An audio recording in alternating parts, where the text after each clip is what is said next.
conférence des ambassadeurs. Emmanuel Macron s'adresse donc aux représentants de la diplomatie française dans le monde. On va écouter le chef de l'État et puis on débriefera juste après. Directrices, directeurs, ambassadrices, ambassadeurs, mesdames, messieurs, en vos grades et qualités. Bienvenue à notre émission. Aujourd'hui, on va se pencher sur la stratégie diplomatique de la France et plus largement de l'Europe face à un monde qui se fracture de plus en plus. Un monde où, pour reprendre les termes du discours qui nous sert de base, la loi du plus fort semble vraiment faire son grand retour. Oui, et la question qui se pose, c'est donc de savoir comment naviguer dans ces eaux troubles. Le discours qu'on analyse propose une double approche. D'un côté, il faut assumer une logique de puissance, se réarmer si on peut dire, économiquement et militairement, et de l'autre, continuer à promouvoir le partenariat et ce qu'il appelle un multilatéralisme efficace. Et c'est précisément là que se situe notre discussion. Est-ce que cette stratégie est une réponse cohérente, pragmatique au désordre mondial, ou est-ce que c'est une ambition qui est, au fond, contradictoire ? Je défendrai l'idée que cette alliance de la puissance et du partenariat est en fait la seule voie réaliste qui nous reste. Et de mon côté, je soutiendrai que cette stratégie, bien qu'elle soit très lucide dans son diagnostic, est en réalité prise au piège d'une contradiction. Une contradiction qui risque, à mon avis, de la paralyser et de la rendre inefficace sur le long terme. Pour ma part, je vois cette stratégie comme une réponse directe et surtout nécessaire à un monde qui est devenu plus brutal. Il faut être clair.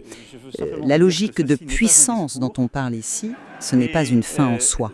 Ce n'est pas un retour à une politique agressive. Non, c'est la condition préalable pour que l'Europe puisse simplement défendre ses intérêts et à partir de là, promouvoir un ordre international qui soit fondé sur des règles. C'est une approche qui refuse à la fois d'être un vassal, que ce soit des États-Unis ou de la Chine, et d'être un acteur impuissant, un simple spectateur de l'histoire. Sans une autonomie stratégique, qu'elle soit militaire, on le voit bien avec l'Europe de la défense et le soutien à l'Ukraine, ou économique, avec des outils pour se protéger, l'Europe n'est tout simplement pas crédible. Ce renforcement, c'est ce qui permet de bâtir des partenariats d'égal à égal, que ce soit en Afrique ou dans l'Indo-Pacifique. L'idée, ce n'est pas de choisir entre la force et la coopération. C'est d'utiliser la première pour que la seconde soit possible et surtout pertinente. Je vois les choses d'une manière assez différente. Le diagnostic posé est, je le reconnais, d'une lucidité implacable. Retour de la guerre, agressivité commerciale chinoise, unilatéralisme américain. Bon, le problème, c'est que le remède qu'on propose me semble en contradiction totale avec ce diagnostic. On prétend vouloir utiliser les outils de la coopération pour résoudre un problème qu'on décrit nous-mêmes comme relevant de la pure confrontation. Le texte dénonce un monde où les grands acteurs ignorent ou instrumentalisent les règles. Mais en réponse, que fait-on ? On adopte nous-mêmes une logique de puissance, avec des tarifs, des subventions, une préférence européenne. On risque donc de jeter de l'huile sur le feu, d'accélérer les guerres commerciales et de détruire le peu de confiance qui reste. Confiance qui est pourtant indispensable à toute coopération. Comment peut-on sérieusement espérer réengager la Chine ou les États-Unis sur le climat, tout en érigeant des barrières commerciales contre eux ? Et cette ambition de servir de passerelle entre le G7 et les BRICS, ça me paraît utopique, surtout quand le discours lui-même souligne les tensions qui les opposent. La stratégie risque de nous placer dans une position impossible, trop conflictuelle pour être un médiateur, mais pas assez puissante pour être un pôle dominant. Vous parlez de contradiction, mais je pense que c'est une tension nécessaire. La finalité de cette puissance n'est pas impériale, elle n'est pas agressive. Le discours parle d'une puissance d'équilibre. L'idée, c'est de se réarmer, oui, mais pour justement pouvoir refuser cette loi du plus fort et forcer la négociation de règles plus justes. Prenez l'exemple de la coalition pour l'Ukraine. C'est une démonstration, je trouve, spectaculaire. Pour la première fois, l'Union européenne finance directement des livraisons d'armes. C'est une révolution copernicienne pour la culture stratégique européenne.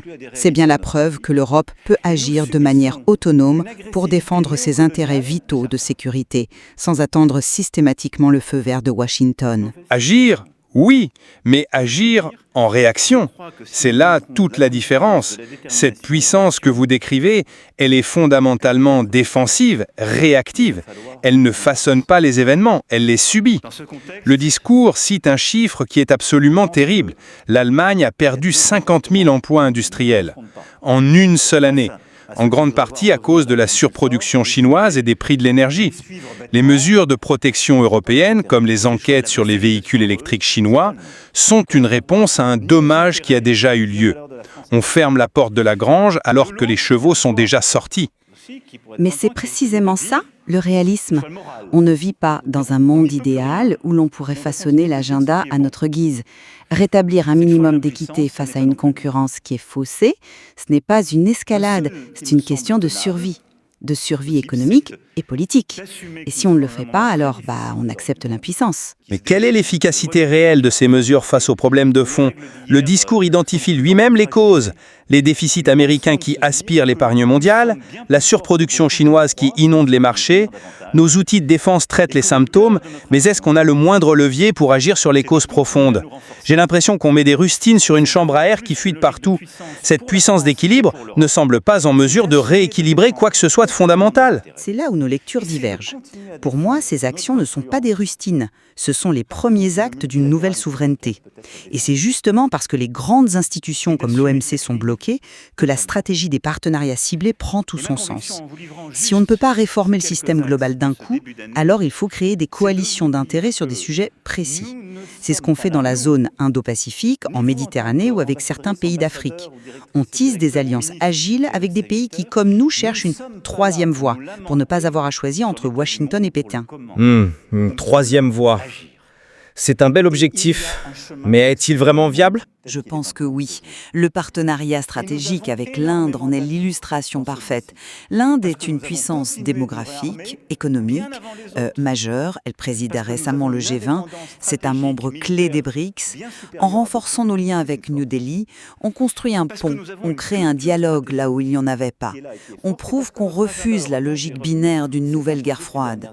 On ne reste pas spectatrice, on devient une actrice qui connecte les mondes. Une actrice qui connecte les mondes ou une actrice qui se heurte aux réalités du terrain? Prenons un autre exemple du discours, l'Afrique. On nous parle d'un partenariat renouvelé d'égal à égal. C'est le narratif politique. Très bien. Mais que nous dit le même discours quelques paragraphes plus loin? Il constate et il déplore le désinvestissement massif des grands groupes économiques français du continent. Il cite le fait que les banques françaises ont vendu leurs filiales africaines. Comment peut-on prétendre bâtir une relation de confiance quand, dans le même temps, nos propres capitaines d'industrie quittent le navire? Il y a un fossé béant entre l'ambition politique et la réalité économique. Je ne nie pas ce fossé. Le discours ne le nie pas non plus. Et c'est ce qui fait sa force, sa lucidité. Il pose le diagnostic. Le désinvestissement est un fait. La question est, que fait-on? Soit on baisse les bras, soit on considère que c'est précisément le rôle du politique de créer les conditions, les garanties, la sécurité pour inverser cette tendance. L'objectif est justement de réaligner les intérêts économiques sur la vision stratégique. C'est un défi, oui, ce n'est pas une contradiction insurmontable. C'est un appel à l'action, pas un constat d'échec. Mais c'est un volontarisme politique qui me semble bien fragile face à la puissance des logiques de marché. Ces partenariats reposent sur des intérêts qui sont souvent divergents. Et quand la Chine arrive avec des milliards pour les infrastructures ou que les États-Unis exercent leur pression, quelle est la solidité réelle de notre troisième voie? On risque de se retrouver à prêcher dans le désert. C'est pour ça que la crédibilité est essentielle. Et ça nous ramène au multilatéralisme. La stratégie ne défend pas un multilatéralisme naïf, celui des grandes messes de l'ONU qui n'aboutissent plus, non. Elle parle d'un multilatéralisme efficace, concret, basé sur des résultats. Il ne s'agit plus de se lamenter, mais d'agir là où c'est possible. Prenez le traité sur la protection de la haute mer. C'est un cas d'école. Les négociations étaient bloquées depuis presque 20 ans. C'est en créant une coalition de haute ambition, menée par l'Union européenne, qu'on a réussi à contourner les blocages et à arracher un accord historique. Personne ne conteste ce succès, c'est une avancée majeure. Mais ce n'est pas qu'une avancée, c'est une méthode. Ça montre que la puissance d'initiative, la capacité à agréger des volontés en dehors des cadres traditionnels, c'est la clé. Même chose pour l'intelligence artificielle. En organisant des sommets, en posant les premiers jalons d'une régulation, l'Europe prend l'initiative et définit l'agenda mondial au lieu de le subir. C'est tout sauf du défaitisme. Alors, Là, je ne suis pas du tout d'accord avec cette interprétation. Ces succès, aussi réels soient-ils, sont sectoriels. Ils sont l'arbre qui cache la forêt d'un système multilatéral en plein effondrement. Le discours lui-même l'admet. Il parle de la crise des opérations de maintien de la paix, de la crise du financement du développement, de l'incapacité des institutions à empêcher la guerre en Europe.